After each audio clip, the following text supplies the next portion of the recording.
అందరికీ నమస్కారం. నేను మీ Ashwini. Welcome back to Ashwini kitchen. ఈ రోజు మన వీడియో వచ్చేసి ఎప్పుడూ రెగ్యులర్‌గా చేసుకునే సగ్గుబియ్యం పాయసం కాకుండా కొంచెం స్పెషల్‌గా కొత్తగా ఇలా పాయసం చేసి పెట్టండి. ప్రతి బైట్ కూడా మనకి తాటి ముంజ ఫ్లేవర్ ఎలా ఉంటుందో అలా ఉంటుంది. చాలా టేస్టీగా కూడా ఉంటుంది ఈ పాయసం. ఒక్కసారి మీరు కూడా ట్రై చేయండి. అండ్ ఇంకో విషయం ఏంటంటే ఈ పాయసం కోసం పాలు కూడా అవసరం లేదు. ఈజీగా హెల్తీగా చేసి పెట్టచ్చు. ముందుగా అయితే ఒక మిక్సింగ్ బౌల్ తీసుకొని అందులోకి అగర్ అగర్ ఉంటుంది. ఇది బయట మనకి దొరుకుతుందన్నమాట సూపర్ మార్కెట్లో, లేదా మనకి అమెజాన్లో ఇలాంటి ఆన్లైన్ వెబ్సైట్స్లో కూడా దొరుకుతుంది. అగర్ అగర్ అంటారు దీన్ని ఒక గుప్పెడు తీసుకొని ఇది మునిగేంత వరకు నీళ్లు పోసుకొని ఒక హాఫ్ అన్ అవర్ పాటు పక్కన పెట్టేసి నానబెట్టుకోండి. గ్రాసరీస్ దొరికే ఏ ఆన్లైన్ వెబ్సైట్లో అయినా దొరుకుతుంది. ఒకసారి తెచ్చి పెట్టుకుంటే చాలా రోజులు స్టోర్ చేసుకోవచ్చు.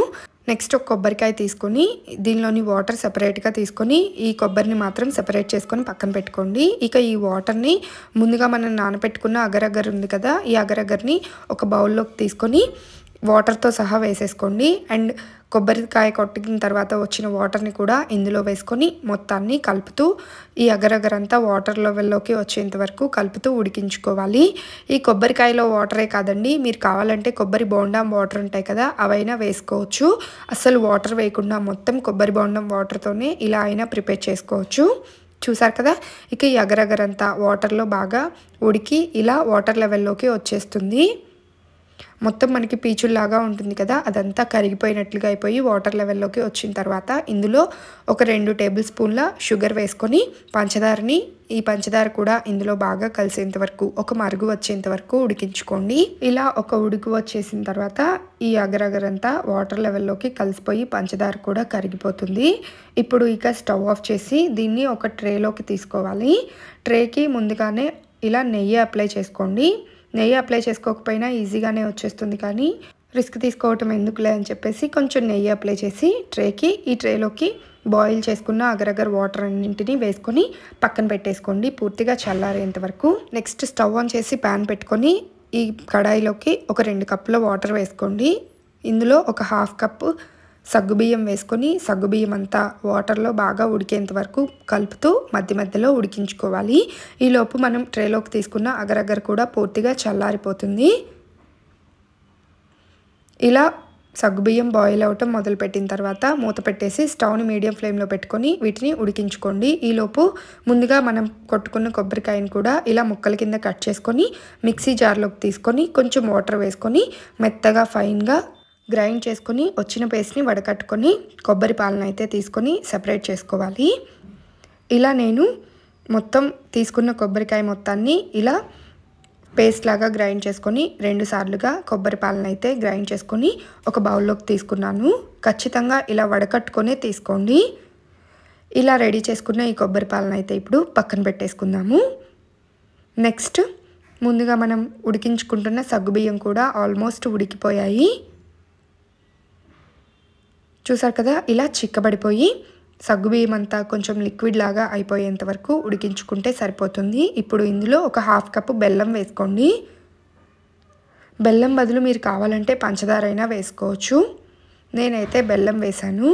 ఈ బెల్లం అంతా కరిగేంత వరకు కలుపుతూ ఉడికించుకోవాలి.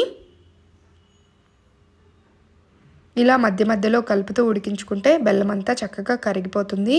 ఇలా సగ్గుబియ్యం ఆల్మోస్ట్ ఉడికిన తర్వాతే బెల్లం వేసుకోండి. ముందుగానే వేశారంటే సగ్గుబియ్యం పర్ఫెక్ట్గా ఉడకవు.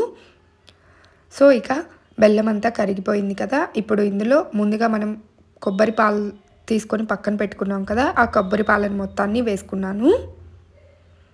ఇలా కొబ్బరి పాలన్నీ వేసుకొని ఇందులో బాగా కలిసేంత వరకు కలుపుకొని ఒక ఉడుకు వచ్చేంత వరకు ఉడికించుకోండి. ఈలోపు మనం ముందుగా ఒక ట్రేలోకి తీసుకున్న అగరగర్ కూడా పూర్తిగా చల్లారిపోయింది.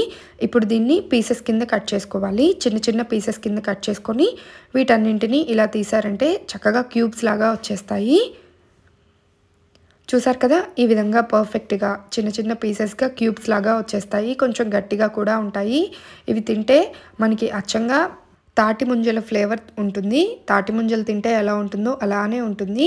ఇక ఈలోపు మనకి ఆల్మోస్ట్ పాయసం కూడా ఉడికిపోయింది. ఇప్పుడు ఇందులో ఒక స్పూన్ యాలకుల పొడి, ఒక చిటికెడు ఉప్పు వేసుకొని మొత్తం అంతా బాగా కలిసేంత వరకు కలుపుకోవాలి.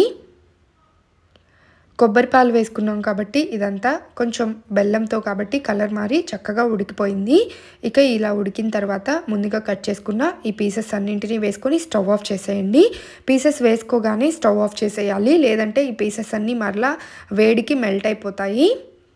ఇలా స్టవ్ ఆఫ్ చేసి మొత్తం అంతా ఈ పాయసంలో బాగా కలిసేంత వరకు కలుపుకొని ఫైనల్గా కొన్ని నేతిలో వేయించుకున్న డ్రై ఫ్రూట్స్ కూడా ఇందులో వేసుకుంటే చాలా అంటే చాలా టేస్టీగా ఉంటుంది పాయసం. పూర్తిగా చల్లారిన తర్వాత ఫ్రిడ్జ్లో పెట్టుకొనైనా సర్వ్ చేసుకోవచ్చు, లేదా లైట్గా గోరువెచ్చగా ఉన్నప్పుడు సర్వ్ చేసుకున్నా సరే చాలా టేస్టీగా ఉంటుంది. ఈ ఒక్కో పీసు చాలా సాఫ్ట్గా భలే టేస్టీగా ఉంటుంది. అచ్చంగా తాటి ముంజల ఫ్లేవర్ ఎలా ఉంటుందో అలానే ఉంటుంది ప్రతి బైట్ కూడా. నేనైతే పూర్తిగా చల్లారిన తర్వాత సర్వ్ చేసుకుంటున్నాను. చూసారు కదా, క్యూబ్స్ అన్నీ పూర్తిగా మెల్ట్ అవ్వకుండా మనకి జల్లీ జల్లీగా ఉంటాయి. ఇవి తింటూ ఉంటే నోట్లో అలా మెల్ట్ అయిపోతుంది. ప్రతి బైట్ కూడా చాలా సాఫ్ట్గా నోట్లో ఇట్టే కరిగిపోతుంది. పిల్లలు కూడా ఇష్టంగా తింటారండి. తప్పకుండా ట్రై చేయండి. ఈ పాయసం మీకు నచ్చితే లైక్ చేసి షేర్ చేయండి. Thank you for watching friends.